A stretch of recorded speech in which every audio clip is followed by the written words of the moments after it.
A cada 7 brasileiros, ao menos um é atendido pela empresa que participa da edição do Dinheiro Entrevista de hoje, que marca presença em 860 cidades em 15 estados. Isso porque a gente está falando de algo que é indiscutivelmente essencial, a água e o saneamento.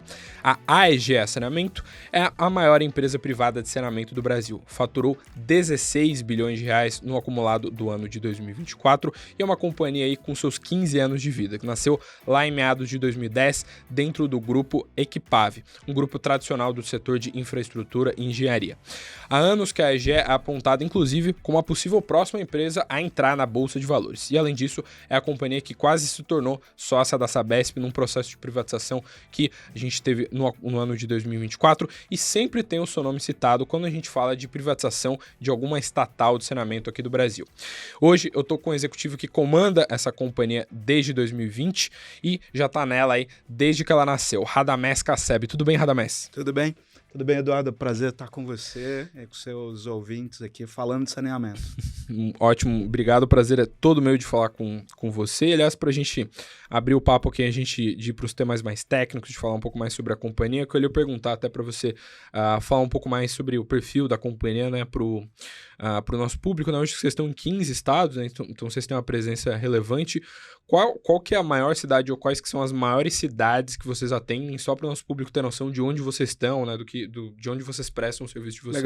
Legal, Eduardo. A gente, atualmente, a gente opera em 15 estados diferentes. Né? As maiores operações estão divididas em regiões específicas. Então, Rio de Janeiro talvez seja o grande contrato, né? Rio Grande do Sul tem a mesma relevância do ponto de vista de clientes e desafio, mas cidades como Manaus, Teresina,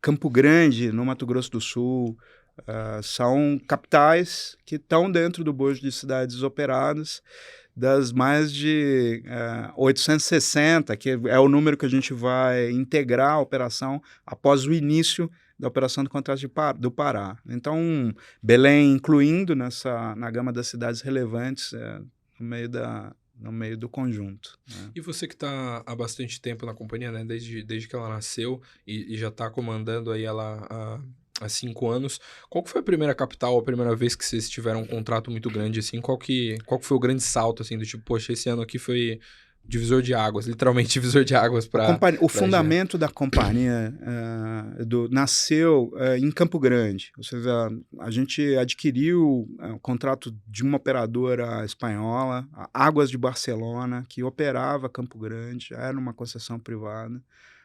Então, a AEGEA já nasceu com uma relevância de atender uma capital. A partir daí, a companhia foi focando em tentar resolver problemas cada vez de cidades menores, buscando um limite de onde aplicar a performance que ela desenvolveu para si e que vem tornando disso uma marca de característica de operação na companhia. Acho que o salto na história da vida da companhia tem 2 momentos que representam... 3 que representam saltos quantitativos estratégicos na vida da companhia. Acho que o primeiro, em 2018, após essa jornada de operação de pequenas cidades, é a aquisição do contrato de Manaus, uma cidade com 2,2 milhões de habitantes, né, com uma cobertura apesar de ser privada, uma cobertura de esgoto, à época, na casa dos 12%, né?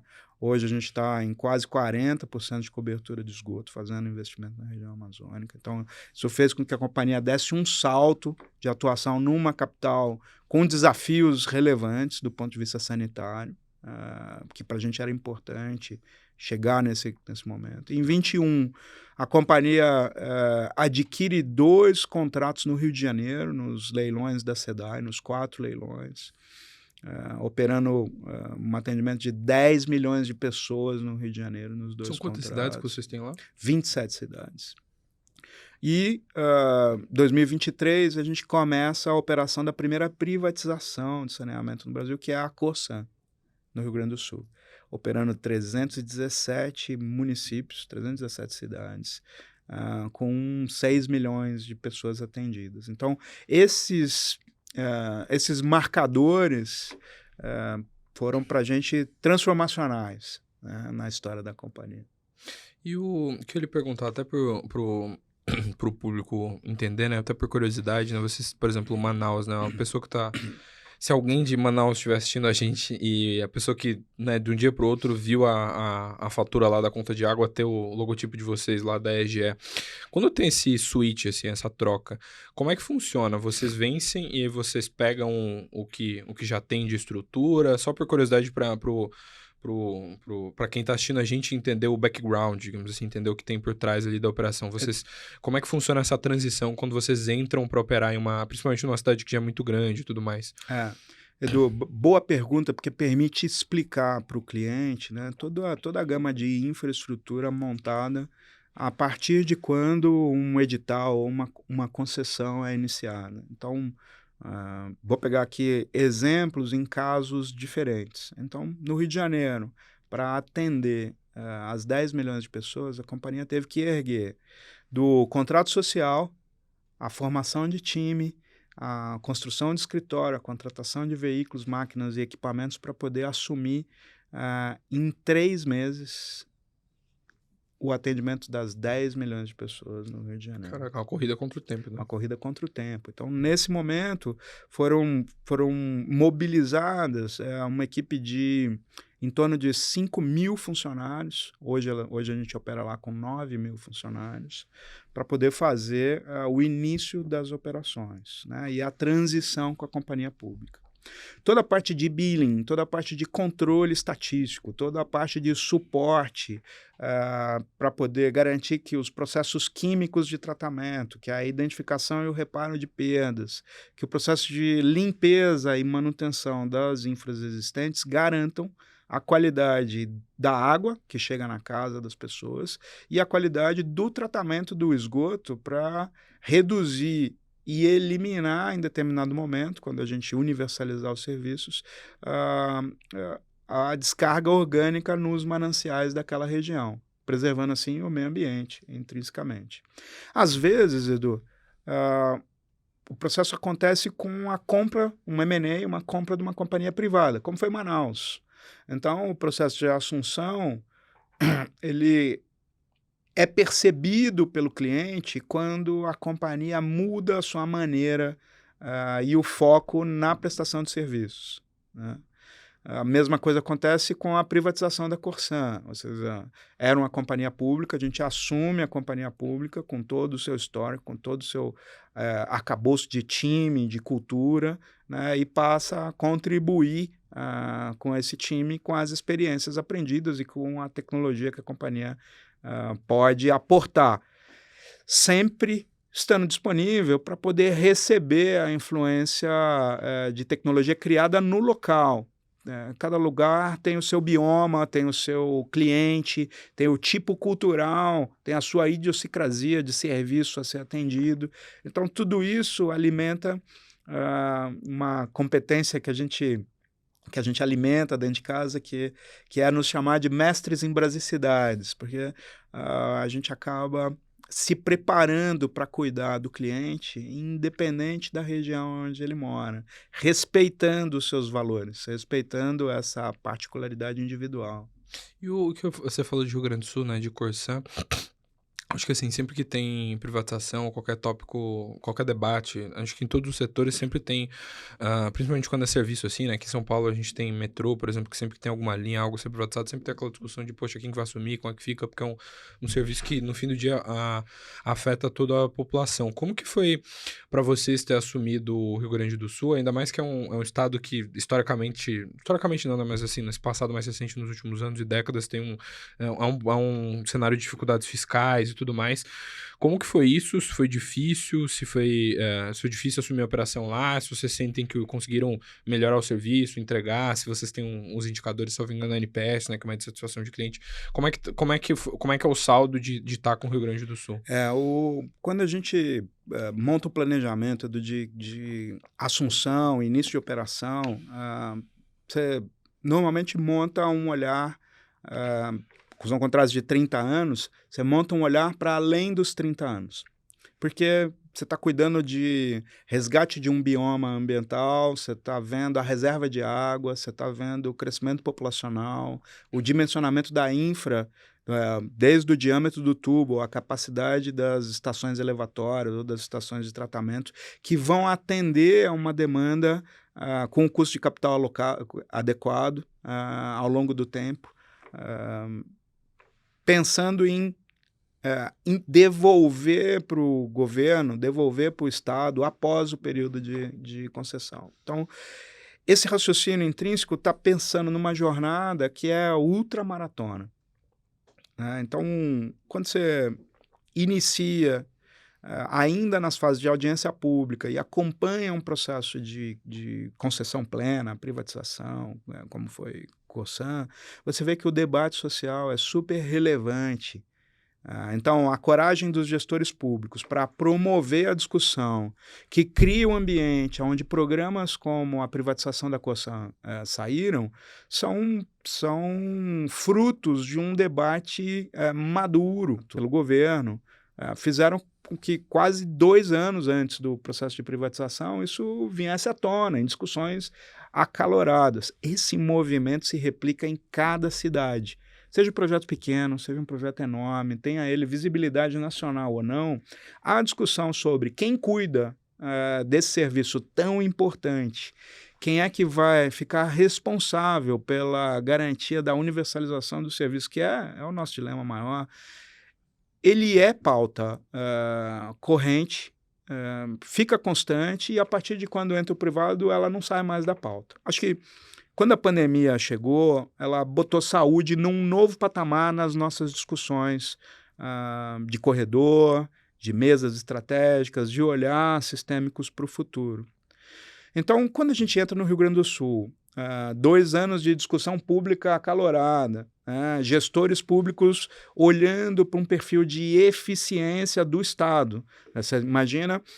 Eu lembro do governador falar, à época, um argumento que me tocou muito.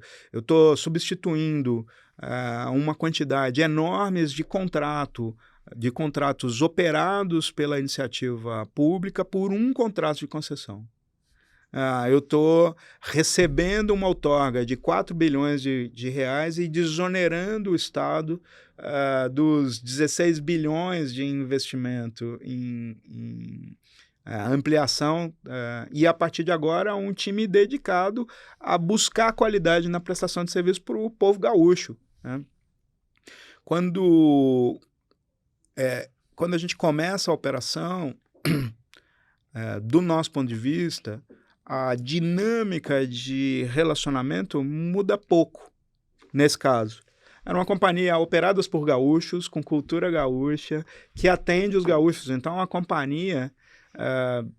do ponto de vista processual, se livra das amarras de um modelo público para contratação, para investimentos, pensar mais, estar mais à disposição de melhorar a qualidade do serviço. Em maio de 23, maio de 24, a gente é deparado com a enchente no Rio Grande do Sul. Então, o âmago aqui do grande marcador quali quanti de que a união ou o olhar privado sobre um time apaixonado pelo saneamento, que é o time da Cosan, que hoje lidera a companhia sobre a égide de suporte da EGEA, foi ter, durante o período das enchentes, suportado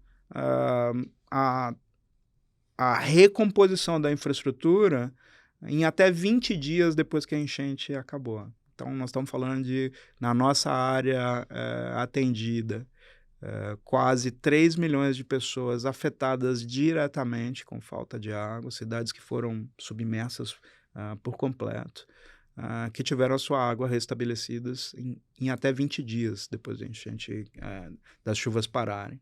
Além disso, a gente pôde co-liderar com outras companhias públicas o suporte a municípios fora do nosso contrato.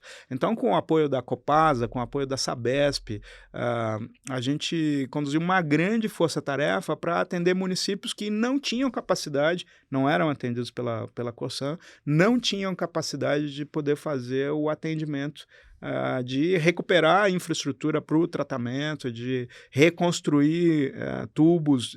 Então, a gente entende que esse processo de percepção na prestação de serviço é um tema que precisa manter a vigília todo dia.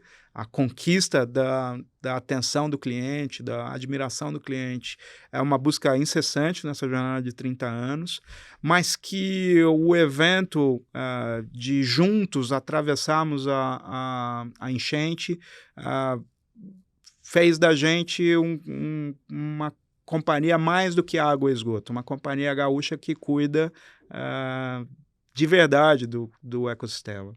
E você falou, vocês restauraram então o sistema em 20 dias de... E como que foi isso, assim? Porque assim como foi a corrida contra o tempo no Rio, eu imagino que assim, nesse caso é mais como uma corrida contra o tempo, é você fazer às vezes quase tudo do zero, eu imagino, né? Aqui, Edu, se a gente pudesse simplificar, é um jogo de peças sobressalentes numa planta industrial em 317 cidades, atendendo 6 milhões de pessoas ao mesmo tempo. Então, o que a gente pôde fazer quando a enchente veio, a gente teve infraestrutura aérea que foi carregada pela correnteza. Elas tiveram que ser refeitas. Estações de tratamento, enquanto algumas estavam submersas, a gente conseguiu trazer de outras operações estações modulares. Então, nós instalamos novas estações de tratamento de água em regiões onde a enchente não tinha afetado ou em balsas flutuantes, para poder garantir que essa produção retomasse assim que os dutos pudessem ser limpos e liberados para poder prestar esse serviço. Então, tem uma infra que foi adicionada durante o período da enchente ou a recuperação, enquanto as estações definitivas não estavam disponíveis para que você pudesse intervir e fazer o reparo, que acabou durando 6 meses, 8 meses depois da enchente. Então, foi um trabalho de mobilização e contingência, tema que é pensado e planejado por todas as nossas equipes das mais de 860 cidades. Então, isso faz parte do nosso modelo de operação, ainda mais com esse acirramento e aumento da frequência de eventos climáticos Brasil afora, mundo afora, mas Brasil afora, no nosso caso de contato. Perfeito. E como foi para você ter visto isso, né? Porque você já estava na liderança da companhia. Eu me recordo que quando a gente teve enchentes, eu me recordo que eu cheguei a estar numa coletiva do Banco do Brasil e a CEO falar muito sobre isso, assim, sobre um pouco de, né, como é que foi estar ali. Eles têm uma exposição relevante ao agro na carteira deles, então tinham muitos parceiros lá, muita gente. E eles falaram, poxa, da noite pro dia a gente viu agência submersa, agência que a gente só vê a placa em cima da água, assim. Como é que foi para você ver isso acontecer num estado que você tava e como é que é tomar decisão nesse contexto, né? Porque acho que é o tipo de evento que nenhum MBA prepara você para lidar com esse tipo de coisa, né? Puxa, a pergunta é legal e enquanto você estava falando, eu tava lembrando aqui de um dilema anterior à da enchente, né? Acho que todos nós nos vimos numa posição desafiadora quando chegou a pandemia e o lockdown foi instalado nas cidades, né? A gente viu ter que, no nosso caso, em centenas de cidades em operação, ter que montar planos de contingência para garantir que a água continuasse chegando na casa das pessoas, né? Quando você não tinha leito de hospital, quando você não tinha vacina, a água tratada e o isolamento eram as ferramentas sanitárias que evitavam que essa contaminação levasse mais vidas e contaminasse os aparelhos públicos de saúde naquele momento. Então, tem um regime de contingência que evoluiu dentro da companhia, e eu imagino que evoluiu em todas as companhias, que prestam serviço, ou que vivem da manufatura logística na sua cadeia de suprimentos. No caso da Egea, que está de maneira muito frontal, cuidando do meio ambiente, prestando serviço para as pessoas e distribuída continentalmente no Brasil, isso acionou um novo patamar de plano de contingência. Quando pensando em redundância, pensando em times sobressalentes, pensando em forças-tarefas que se deslocam para poder suprir determinados temas, desafios locais, né? Quando veio a enchente da Corsã, do Rio Grande do Sul, eu lembro de estar falando com o time, com a liderança local, e a gente falar, olha, a previsão de chuva vai continuar, os volumes já estão aumentando nos reservatórios, reservas naturais, tem estradas que já estão interrompidas. Então, poxa, a gente vai precisar ligar aqui o sistema de alerta para contingências internas. Isso foi meio que automático, porque o processo está pensado, o time está treinado. É claro, você vê a beleza do processo de prestar serviço público num momento de contingência quando o propósito supera a técnica. Quando você está há 2 dias ou 3 dias com o time aplicado em campo para poder levar de helicóptero elementos de bomba para garantir que a água esteja distribuída, ou elementos químicos para poder fazer o tratamento, ou movimentar a equipe de parceiros de negócio para garantir que a montagem de uma nova infraestrutura chegue a tempo para aquela população que precisa, porque ela está refugiada ou restritiva de elementos básicos para sobreviver naquele momento. Então, a gente vê a força do propósito de quem presta serviço, no caso da Egea, no caso da Corsã, no caso em específico da enchente, desse momento histórico, ligando as duas coisas, fazendo ir além do básico, ir além do sanitário, prestação de serviço na sua plena acepção. Perfeito. Antes de a gente falar sobre Pará, né, que eu acho que é uma novidade relevante aí da companhia, né, que vocês tiveram essa novidade no mês de abril, e queria falar um pouco sobre, a gente acabou falando logo na introdução e também no começo do papo um pouco sobre Brasil, né, sobre essa questão do dilema, de como é que funciona aqui a água e tudo mais, e a gente tem esse ano a gente fez 5 anos de marco legal do saneamento, né, em fevereiro, que foi uma mudança, assim, muito relevante no setor de vocês, né? Mudou muito o arcabouço, mudou muito sobre como o Brasil vê essa questão da água e do tratamento de esgoto, que era desde 88, né, desde a redemocratização ali da Constituição, em tese, um compromisso do governo de garantir a universalização do tratamento, mas assim, até hoje, salvo engano, a gente não tem, né, mais ou menos metade do Brasil não tem acesso ao tratamento de esgoto. 100 milhões de pessoas não têm acesso ainda. E o que eu ia perguntar, assim, desses 5 anos que a gente tem de marco legal, assim, você que está dentro do setor, comanda uma companhia de setor, né, você passou a liderar já no ano do marco legal, desses últimos 5 anos, como é que você vê essa legislação, essa regra, se você sente que avançou, e se a gente está perto, ou pelo menos mais perto, ou a gente conseguiu acelerar os compromissos de universalização, se a gente está mais perto de fazer com que todos os brasileiros tenham acesso à água tratada e esgoto?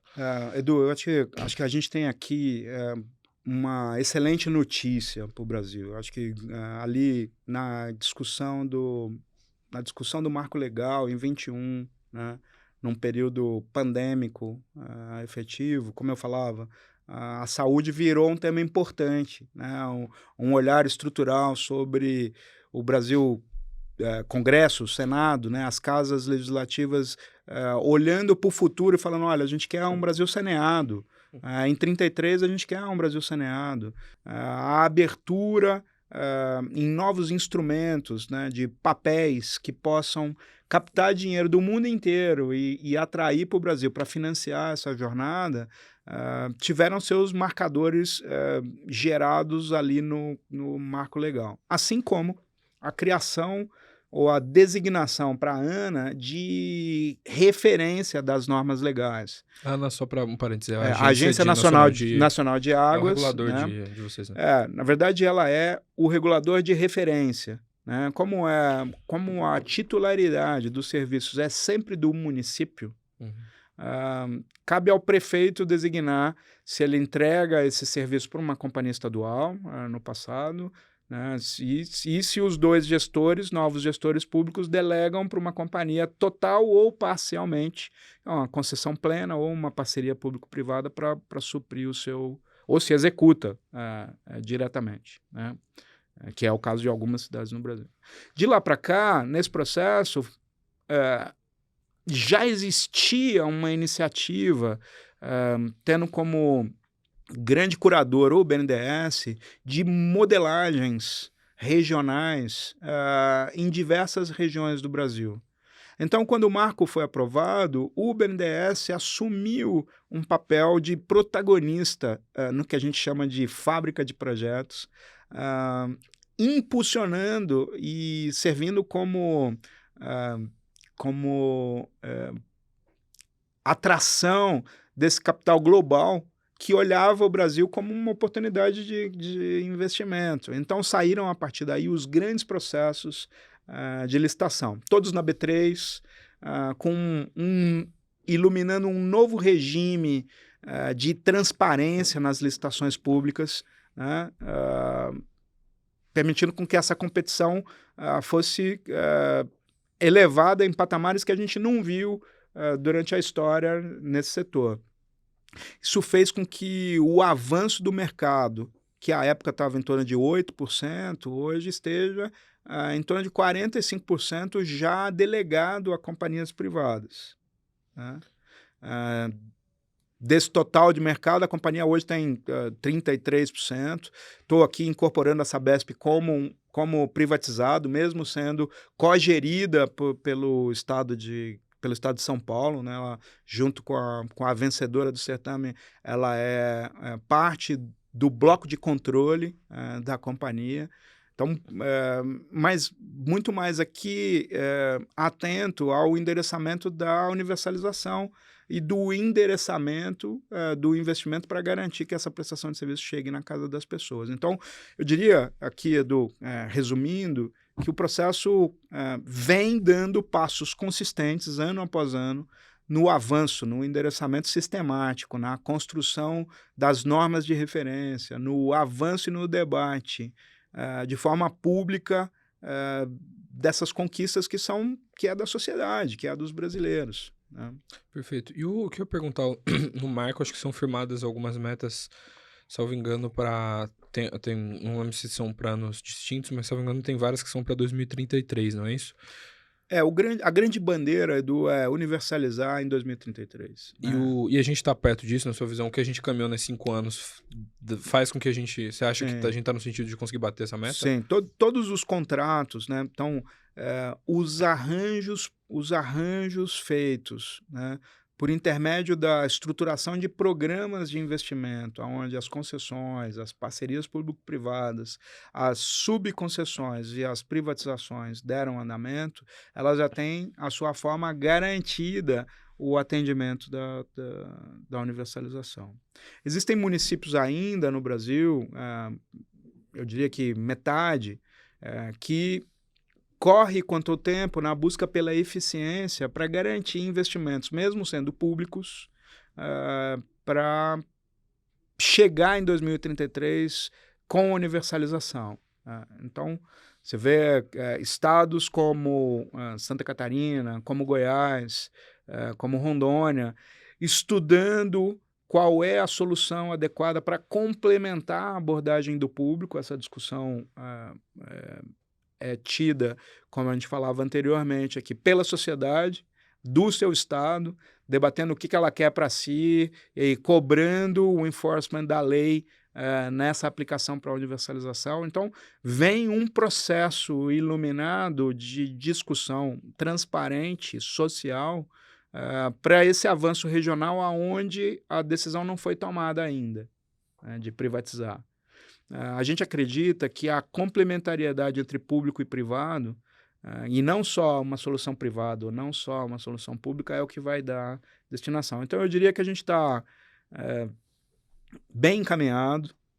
Eu diria que ainda tem desafios, não é bom baixar a guarda, né? Muita discussão e muito exercício aqui da cidadania para a gente poder se livrar do gap sanitário que o Brasil convive hoje. Perfeito. E na sua visão, não sei, aliás, confesso que eu nem sei exatamente se tem como mudar, quais alterações que podem fazer, né? Porque tudo que mexe com legislação, com texto, com norma no Brasil acaba sendo um assunto praticamente à parte, mas tem algo na sua visão que daria para melhorar dentro das regras que a gente tem hoje, ou algo que você acha, putz, isso aqui seria diferente, a gente conseguiria chegar mais perto ou bater essa meta de universalização mais rápida? Eu acho que os drivers, Edu, estão todos na mesa, né? Eu acho que não tem aqui um segredo mágico ou um movimento mágico. Acho que eu acredito, e a gente acredita muito no trabalho, na performance, na gestão com integridade das relações. Então, esse movimento está além do setor, né? Está em todos os formadores, todos os gestores que interagem na gestão dessa política pública, né? Então, a gente confia que está no rumo certo. Perfeito. E trocando um pouco de tema aqui, né? Falando sobre. A gente acabou falando muito sobre privatizações e tudo mais. E eu me recordo que você citou a Sabesp em algumas das suas respostas, né? Eu me recordo que vocês estavam no game ali e perto de quando foi lançada a oferta, se eu não me engano, vocês acabaram desistindo da oferta. Eu lembro que a época que eu tinha lido, não sei se foi você ou outros executivos, ou se foi algum jornalista que seria algo em off na matéria, mas assim, tinham citado que era em parte por conta do caráter da oferta, assim, das regras, das cláusulas. Foi isso mesmo, assim, dentro do que você pode dividir com a gente, obviamente, o que fez vocês desistirem de entrar na oferta e de serem sócios da Sabesp? Edu, acho que o olhar que a companhia faz sobre o mercado é um pouco mais amplo sobre um projeto só, né? Então, a companhia ao longo dos 15 anos, e a gente pode aqui compartilhar durante a nossa conversa, acabou se especializando em resolver problemas sociais e ambientais nos territórios delegados. A gente gosta muito do lugar onde pode fazer a diferença, aonde pode trabalhar para aumentar a eficiência da gestão do meio ambiente, onde a gente pode incluir os vulneráveis com uma tarifa diferente, onde a gente pode treinar e gerar uma plataforma de prosperidade para as pessoas que atuam com a companhia no território onde a gente atua.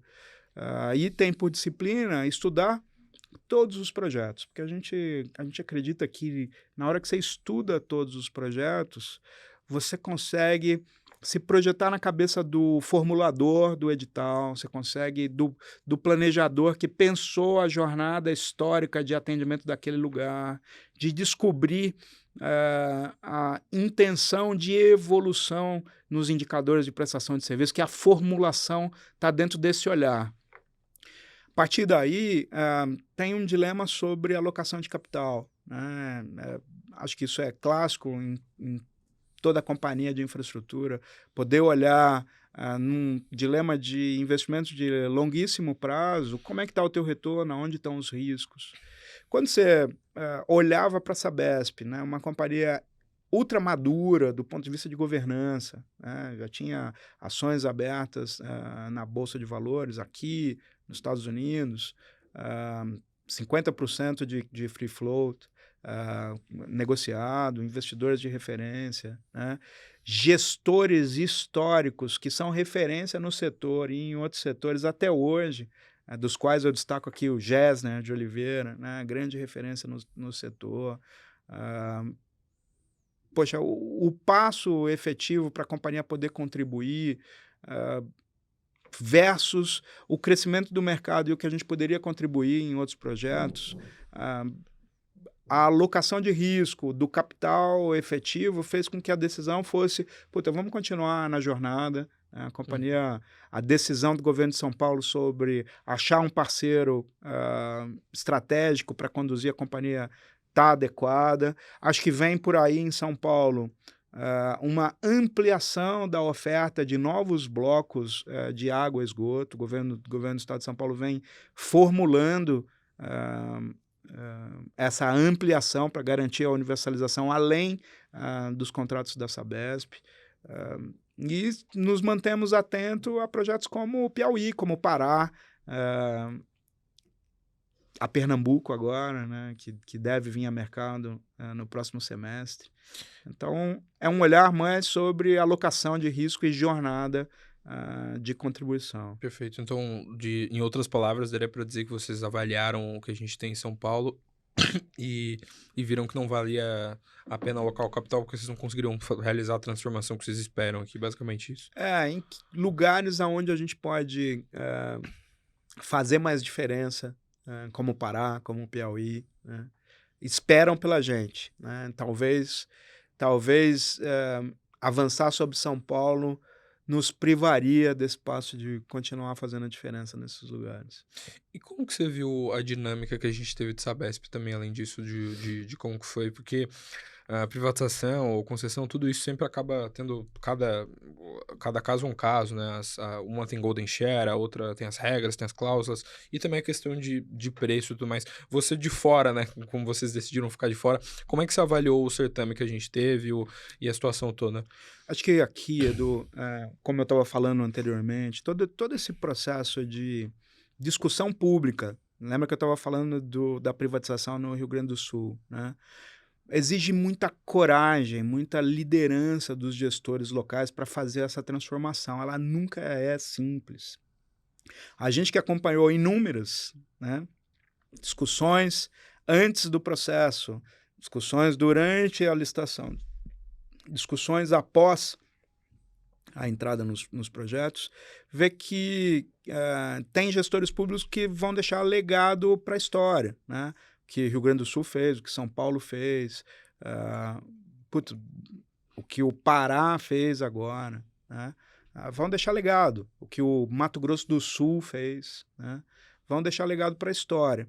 Então, assim, a gente como uma empresa que opera e que atua como mais um agente dessa engrenagem, e não o construtor da engrenagem, presta reverência a quem consegue fazer essa jornada de transformação.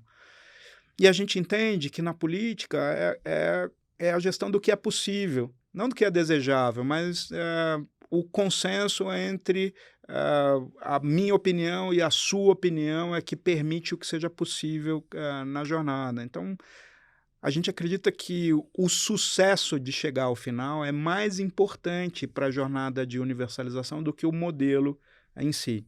Independe se ele é parceria público-privada, se ele é um financiamento de uma empresa pública, se ele é uma privatização, se ele é um acionista de referência. Então, independe. Eu acho que o grande desafio é garantir que o esgoto chegue na casa das pessoas, é que a próxima geração dos cidadãos não se lembre mais do que é não ter esgoto em casa ou não receber água tratada em casa. Perfeito. E o que eu queria perguntar, eu me recordo que quando eu tava fazendo o meu dever de casa aqui, eu vi uma entrevista sua que você tinha feito uma analogia, falando que, poxa, o que vocês viveram com a Sabesp, de estudar o case e tudo mais, ter passado isso, foi de certa forma um MBA para preparar vocês para as próximas jornadas, que eventualmente inclui outras estatais aí que estão na fila da privatização. E a gente teve, inclusive, uma que veio aqui, né, um dos primeiros episódios, aliás, do dia na entrevista, foi com o gestor, né, com o CEO da Copasa, a época era o Guilherme Faria, né, que foi quem a gente entrevistou, mas ele atualmente não é mais o líder da companhia, mas a gente acabou falando muito sobre privatização. Inclusive, você que está assistindo esse episódio, se quiser voltar lá, foi um programa muito bom, a gente falou muito sobre a economia, sobre Minas de um modo geral, inclusive, e assim, Copasa ainda está meio que na fila da privatização, né? Acho que, se eu não me engano, agora nesses últimos meses está tendo as audiências públicas, né? Está lá dentro do programa do governo mineiro sobre privatização. Como que vocês olham para a Copasa? Se vocês têm muito interesse, como é que vocês estão olhando todo esse processo aí do que o Zema mandou para o parlamento, do que eles estão discutindo, de como é que está a coisa lá em Minas? A gente tem pouco detalhe das tratativas internas legislativas sobre a negociação do Propag, que é o grande programa de refinanciamento das contas públicas que está sendo discutido, liderado pelo governo, mas em a liderança com a Assembleia Legislativa, com a Federação das Indústrias. Tem uma grande discussão social acontecendo nesse momento em Minas Gerais. O substrato dessa discussão deve sair um aceno estratégico de direcionamento para a Companhia de Água e Esgoto, para a Copasa, né? A gente espera ansioso que a complementariedade do privado possa apoiar nessa jornada de universalização em Minas Gerais também. É um lugar onde a gente deseja muito estar. É uma companhia, assim como o Sabesp, que é uma referência, né? Tem uma história construída, tem uma relação com seus investidores e de governança aberta com seus investidores, que é sempre um guia, que sempre ilumina a gente do ponto de vista de referência, né? O Guilherme é um dos profissionais talentosos com quem a gente trocava experiências, né, e continua trocando ainda sobre aprendizados nessa jornada de como melhorar a prestação de serviço público no Brasil. Então a gente espera que a decisão seja tomada, espera que os modeladores sejam contratados e que essa discussão comece pelas vias públicas tradicionais. Ansiosos aqui por ter esse projeto na rua. Perfeito. E você falou que vocês gostariam muito de entrar. Na visão de vocês, Minas é um mercado bastante estratégico. E lá, se eu não me engano, é o estado que tem mais municípios no Brasil também, né? Então acho que assim, vocês ampliariam muito E são todos os Brasis estão em Minas Gerais, né? Então, nada mais justo para alguém que gosta de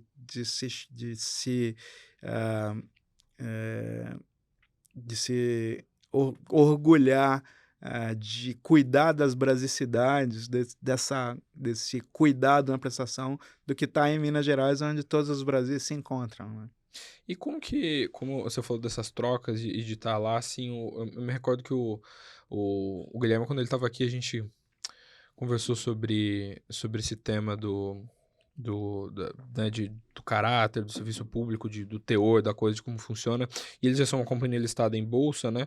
E além da governança e tudo mais, ele tinha, salvo engano, foram as palavras dele, assim, que falaram que eles eram uma companhia, apesar de estatal, que tinha uma cabeça muito privada, por conta do caráter, de como é que a empresa funcionava, daquela coisa toda. Como é que você enxerga, assim, na sua visão, se vocês eventualmente entrarem lá, isso, na visão de vocês, é um facilitador? É mais tranquilo para vocês entrar num local onde a companhia já tem esse estilo de gestão, já tem essa coisa toda? Sem dúvida. Eu acho que o que a gente tem encontrado nesse processo de transição, né, de time público e privado é que tem pouquíssima diferença na qualidade dos talentos que existem dentro de uma companhia pública dos que estão numa companhia privada. Com o acréscimo de que quem trabalha no serviço público e é um talento preparado tecnicamente, é apaixonado e devotado ao serviço público. Então, a gente tem tido excelentes surpresas nesse processo de transição de time, de processo, de legado, de propósito. Aprendido um bocado, trocado muito e garantido com que a companhia continue a crescer do jeito que ela vem ganhando projetos, crescer em time e crescer em qualidade, incorporando boa parte desses profissionais com uma cabeça aberta. Então, a gente acredita que Minas Gerais também, além do ativo em si, da companhia, tem um segundo ativo relevante que é a força de trabalho, que são os talentos da companhia, assim como em outras cidades também. Perfeito. E eu queria lhe perguntar, acho que assim, sempre que tem, como foi na Sabesp aqui, eu me recordo que assim, poxa, dia a dia, semana a semana, as pessoas discutem modelo, vai ser como, vai vender tal, vai vender tal fatia, vai ter golden share e tal. Dentro do esperado, assim, né, dentro do que você pode dividir também, que planos vocês teriam, digamos assim, supondo, poxa, isso aqui passou em tudo, vai rolar vai ser oficializado a privatização. Hoje vocês têm ideia de mais ou menos o quanto vocês gostariam que relação vocês gostariam de ter com relação com a Copasa? Tipo, poxa, a gente miraria ser um minoritário, a gente gostaria de ter esse tipo de relação, de fazer isso? Edu, está muito cedo para emitir uma opinião, né? Então, assim, acho que tem um respeito na jornada de discussão interna de Minas Gerais sobre o seu dilema amplo, né, de renegociação das contas públicas, que já é um desafio, ou seja, como eu falava, e fazia referência aqui aos estados do Mato Grosso do Sul, Rio Grande do Sul, Rio de Janeiro, a coragem do gestor público de projetar um contrato, de fazer essa discussão transparente, por si só ela é árdua. Puxa, o que a gente puder contribuir para deixar com que esse clima esteja adequado e poder atuar complementando, emitindo opinião, contribuindo no que for possível durante as fases do processo, a companhia gosta de ser complementar, né? Então, no momento certo. Perfeito. E antes de a gente falar sobre o estado que vocês já estão, né, agora vão estar, né, que é o Pará, sobre a operação de vocês, né, eu falei aqui de Copasa ser uma companhia de capital aberto, como eu falei na introdução, vocês são uma empresa que frequentemente é citada como, poxa, a próxima que pode entrar na bolsa, e assim, até confunde às vezes, porque vocês têm todo o arcabouço de uma companhia listada, né, vocês divulgam resultado, vocês têm um site de RI, as coisas, a parte de governança é tudo relativamente bem estruturado. E quase sempre que a gente fala com a empresa que está nessa mesma situação que vocês, geralmente o CEO, o CFO, alguém que eu tô falando, fala assim, poxa, condições de mercado, os ventos não sopram a favor e tal. Hoje vocês têm uma estrutura que vocês têm 3 sócios, né, que é o Fundo de Singapura, que você estava Fundo comentando. Soberano de Singapura. O grupo que é fundador e Itaúsa, né? Hoje vocês, assim, vocês só não têm a IPO por conta das condições de mercado? Como é que tá essa discussão da porta para dentro lá da companhia? Acho que, Edu, assim, quando a gente olha lato sensu, a demanda por capital intensivo no setor é enorme, enorme, né? Então, a companhia vem liderada pela Equipave desde a sua fundação, né? Uma empresa de 65 anos, 2 famílias, investiram em vários setores de infraestrutura, escolheram desde 10, desde 2010, dar muito foco no setor de infraestrutura de água. Mais recentemente vem abrindo outros setores na constituição do que eles chamam de uma plataforma de investimento em infraestrutura, né? Trouxeram a bordo o Fundo Soberano de Singapura em 2013 e a Itaúsa como investidora em 2021. Então a companhia vem se preparando numa jornada longa, né, de evolução de governança para atrair sócios com essa magnitude, com essa capacidade de contribuição, de influência, de discussão, de experiência, né, fazendo com que a companhia venha se preparar sobre estrutura de capital para fazer frente adequada, com responsabilidade, aos investimentos que contrai. Então, na carteira de portfólio, você tem uma jornada enorme de investimento à frente. Quando você aterriza no cenário existente, taxa de juros em níveis ultra elevados, né, com indicadores de que elas permanecerão elevadas por mais tempo, né, fazem com que a disciplina na alocação de capital, seja para projeto novo, seja para fazer frente aos compromissos, seja cada vez mais criteriosa. Uma jornada de investimentos anuais na grandeza dos 6 bilhões de reais, onde a ampla maioria é com criação de nova infraestrutura, ou seja, ligação de esgoto na casa das pessoas, rede, estações, elevatórios e tal.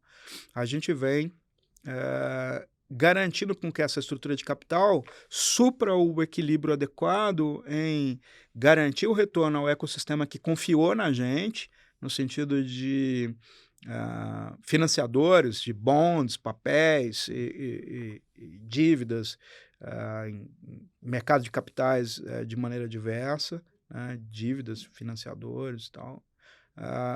Mas é claro que, do ponto de vista de fonte, é super estratégico ter a listagem como uma alternativa adicional para busca de capital. para a busca de capital, né?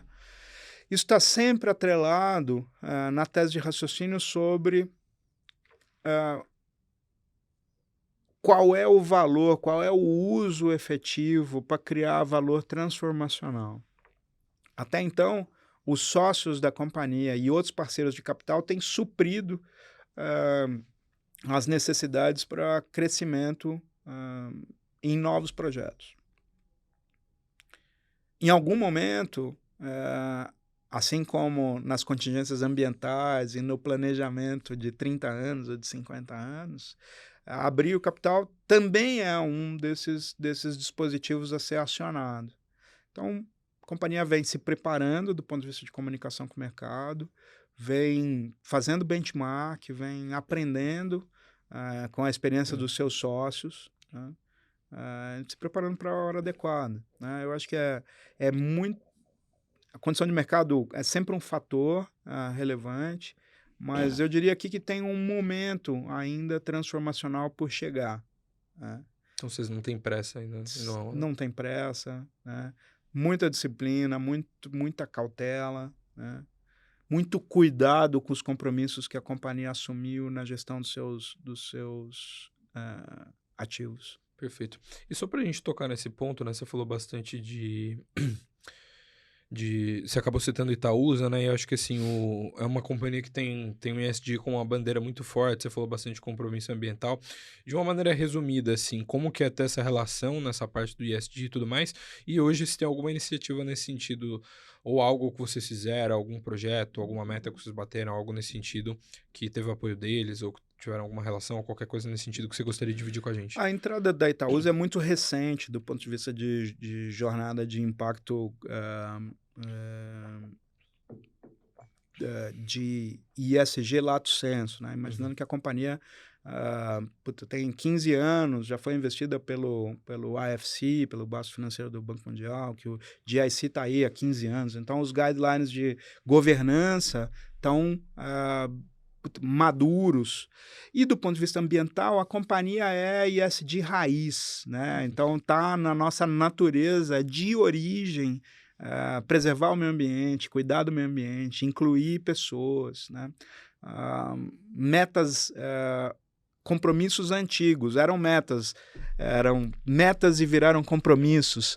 E hoje é parte da cultura da companhia incluir mulheres e negros na liderança. Então, a gente já atingiu na companhia o espelho da relação de negros na população no nosso quadro de funcionários. Então, a gente tem no time quase 60% da força de trabalho é negra. A gente tem 40% da força de trabalho mulher. Tem alvos para que a gente faça galgar na estrutura de comando essa representatividade. Isso é ultra perseguido dentro das operações. A garantia da multiplicação dos procedimentos e processos de transferência de qualidade e de integridade nas relações intranegócios e entre parceiros de negócio nos lugares onde a gente atua. Então, uma companhia que é intrinsecamente conectada com o ambiente público precisa garantir valores nos seus atos, né? Precisa manter a diligência de transparência e atuação positiva nos atos sobre ética nos negócios. Então, a gente entende que tem muito por fazer ainda, muito por exercitar esse exemplo e aprender com outras companhias nos territórios onde a gente atua. A governança é a alavanca que permite com que esse revolving de reflexão e aprendizado continue. A Itaúsa, assim como o GIC, a Equipave, colaboram e constroem esse negócio, cada um com seu complemento, né? Então, eu acho que essa jornada é super interessante. Perfeito. E falando um pouquinho sobre Brasil, assim, cada CEO que senta aí na sua cadeira, às vezes tem uma pedra no sapato um pouco diferente em termos de de macro, né? Então, assim, às vezes a gente traz alguém do varejo que, poxa, é muito prejudicado, ou fica entra num período mais difícil por conta de juros mais altos, que é mais ou menos o que a gente está vivendo, né? A gente está com juros mais altos ali nos últimos 19, 20 anos. E vocês, assim, estão num setor que os analistas de sell side do mercado acabam chamando de pricing power, né? Que são um setor que acaba repassando automaticamente os preços, assim como energia elétrica e tudo mais. Hoje, tem alguma... Vocês sofrem mais com inflação? Vocês sofrem mais com juros? Tem alguma coisa no macro brasileiro que tem se mostrado um pouco tempestuoso nos últimos anos, que é uma pedra no sapato para vocês? O que tira o seu sono, digamos assim, em termos de indicadores? Eu acho que se a gente pudesse escolher aqui 2 ou 3 marcadores importantes que estão se transformando em desafio diário, né? A jornada do custo de capital, né? Então, você imagina, na jornada de universalizar o saneamento, nós estamos falando de uma demanda de capital estrutural de R$ 1 trilhão. Todo esse capital vem de terceiros, que precisa ser remunerado. Então, com taxa de juros em patamares altos, sofrem uma concentração pela origem do projeto. Então, marco do saneamento em 21, na sequência nasceram muitos projetos e essa tendência vai se ampliar, né? Então, você tem uma hiperconcentração de projetos no mesmo momento simultâneo, aonde você tem uma sobreposição com ampliação de taxa de juros, o que faz pressão nos balanços e restringe capacidade de ampliar novos projetos. Então tem dinheiro mais caro, digamos assim, na praça, dificulta a universalização. Dificulta. Ele é um inimigo para a saúde, para a garantia dessa... o que a gente vem atuando, que é a outra ponta de preocupação, que ao mesmo tempo copo meio cheio, meio vazio, né? É produtividade. Então, assim, a companhia precisa acordar pensando numa maneira diferente, mais eficiente de fazer o que ela faz hoje em escala, de aproveitar cada pequeno ganho, de cada pequena performance, cada conjunto de automação, cada tecnologia nova que surgiu no mundo a ser aplicada nesse negócio. E, por último, pessoas. O desafio fica enorme. Acho que essa jornada é uma ultramaratona. A gente precisa engajar gente que além de boa capacidade técnica, acredita numa transformação ambiental, social, que gosta de servir. Então, descobrir gente talentosa, abrir espaço para as transformações, geram com que essa preocupação com o capital, né, com a performance, com as pessoas, façam um círculo de atrito positivo. Perfeito. E o que eu ia falar, só para a gente não deixar esse tema, acabei deixando mais para o final, mas a questão do Pará, né, que eu acho que é a grande novidade da companhia de vocês, né, que vocês tiveram isso em abril agora, né, que vocês venceram um processo por lá, e vocês vão passar a atender 99 cidades, é isso, né, no Pará. E assim, isso é praticamente um terço, né, do estado, e o Pará hoje tem índices relativamente baixos, né? O Brasil já é um país com uma situação complexa, né, de água, tratamento de esgoto e tudo mais, e o Pará tem índices relativamente baixos, se não me engano, de 15% de cobertura ali de tratamento de esgoto e tudo mais. E vocês acabaram de vencer esse processo e vocês vão atuar lá, assim. Como que tá a expectativa com relação a isso? Como é que vocês esperam, assim? Afinal de contas, ao que parece, é um problema grande a ser resolvido, né? Como é que vocês vão entrar no Pará e o que vocês pretendem fazer por lá para tentar fazer com que esses índices melhorem e a gente não tenha uma situação como a que a gente tem hoje? Edu, assim, acho que só para a gente poder reforçar, né? Acho que o grande desafio é uma casa sem esgoto, sem coleta e tratamento de esgoto e sem água tratada em casa. Toda vez que a gente chega na próxima casa e resolve esse problema, é uma vitória. Então, a busca dentro da companhia é por resolver mais cedo a próxima casa. Como é que a gente resolve mais cedo a próxima casa? Nesse triângulo que eu te falei. Ou seja, a gente melhora a performance de hoje para sobrar mais geração de caixa para poder fazer a próxima casa mais cedo. Então, se a gente puder trazer o de depois de amanhã para amanhã, já é uma vitória. Então, esse raciocínio vai ser aplicado com muita intensidade no estado do Pará. O Pará hospeda hoje, vai hospedar efetivamente, está se preparando para hospedar a reunião da COP30. Né?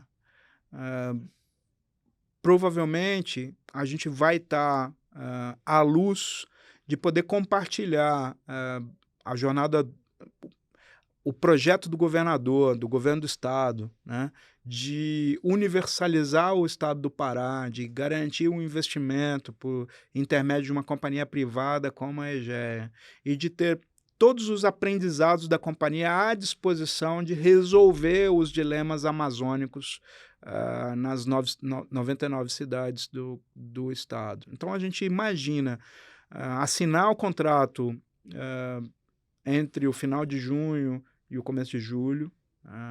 As equipes de integração já estão mobilizadas, estão em campo, afinando aonde são as intervenções, aonde a gente entra, já resolvendo o problema. A ideia é entrar com muita precisão, de modo a suportar que a infraestrutura de Belém esteja equipada,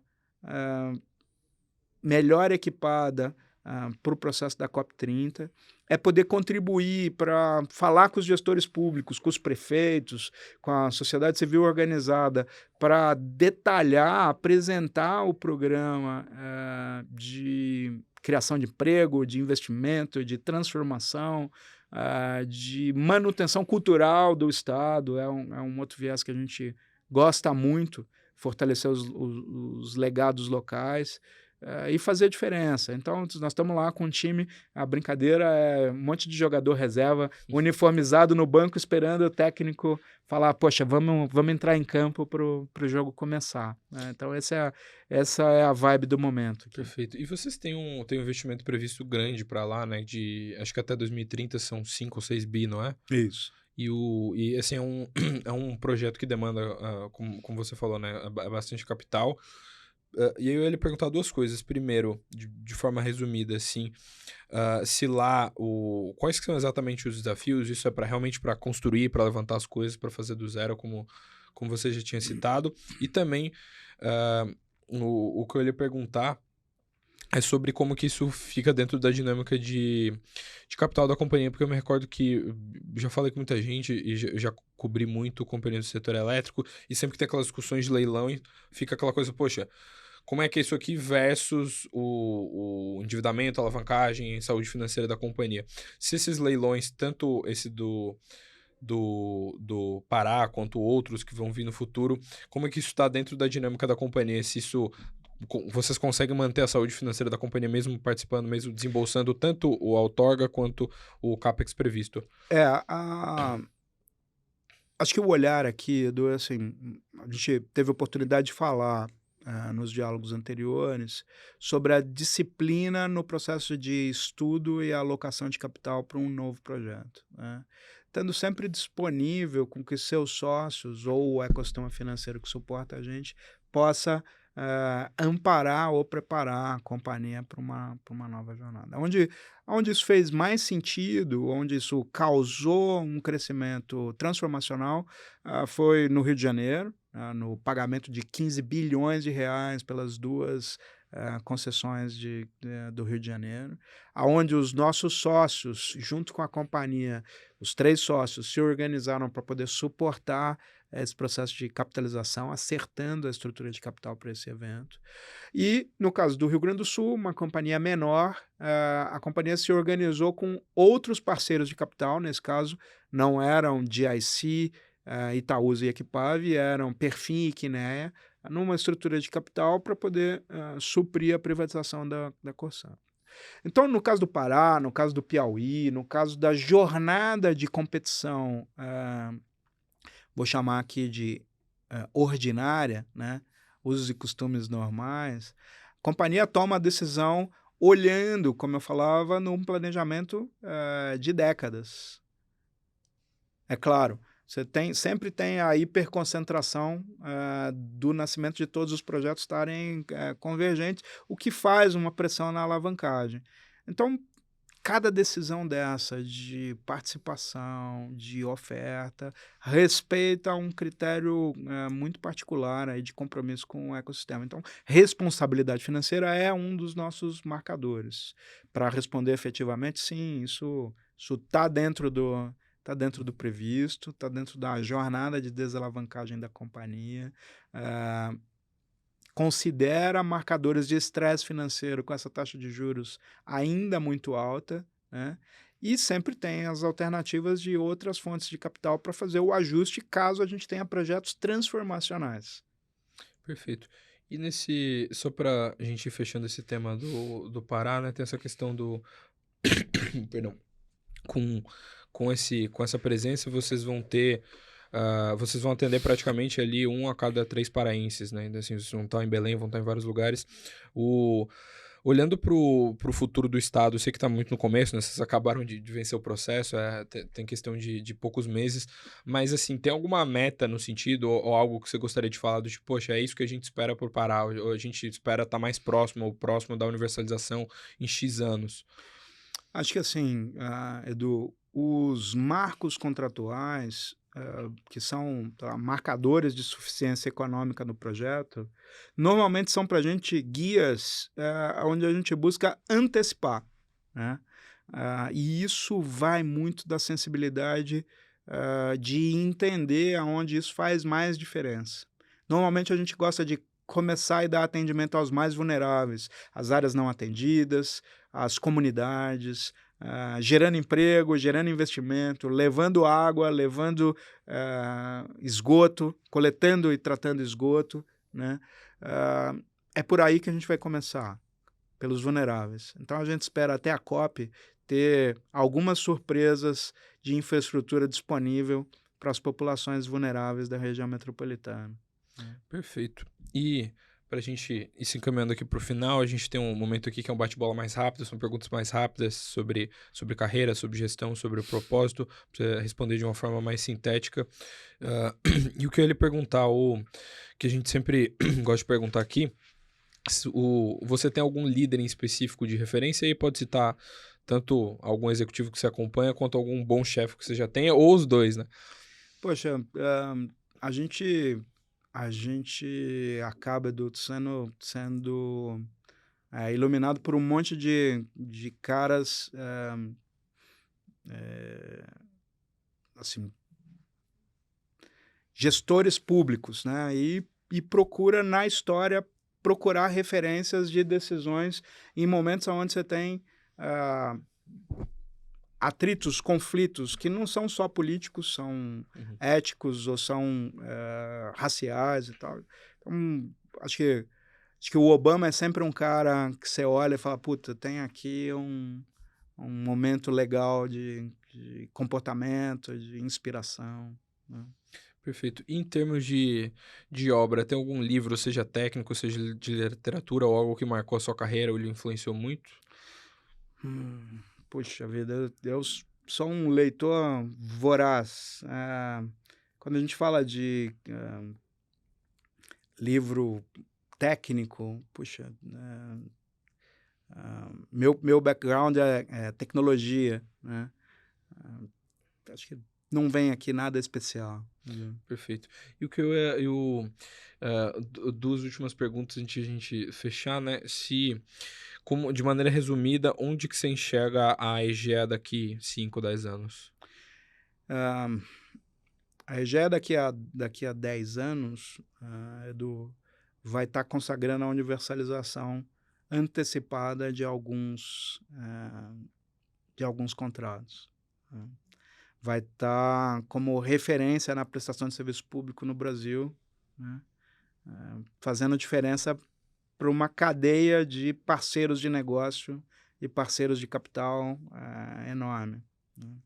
Perfeito. E para a gente fechar, a pergunta que a gente sempre faz aqui no fim do programa, qual que foi o seu melhor dia e o seu pior dia como CEO da EGEA?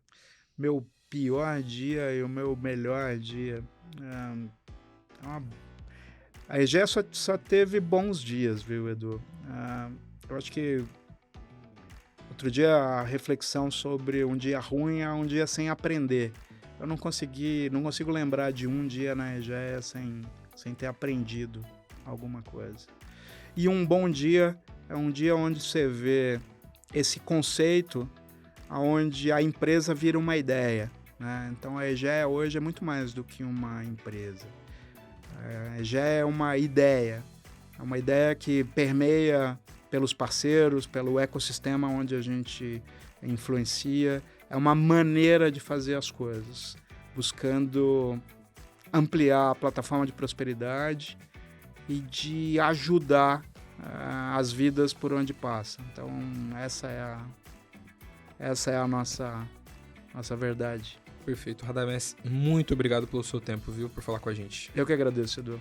Tá ótimo. E muito obrigado também para você que acompanhou o episódio até aqui. Lembrando que a sua opinião é muito relevante pra gente, então se você tiver alguma sugestão, algum feedback, pode deixar nos comentários. Não esquece também de engajar, de deixar o seu like, de compartilhar esse conteúdo, porque isso ajuda o YouTube a entregar o nosso conteúdo para mais gente. Aliás, a gente não tá só no YouTube, você pode acompanhar a gente também nas plataformas de streaming de áudio. Então você jogar lá Dinheiro Entrevista no Spotify, você consegue achar a gente, ver os episódios inclusive em vídeo também, não só em áudio, que a gente sobe tudo por lá. E é isso, muito obrigado, um abraço e tchau, tchau.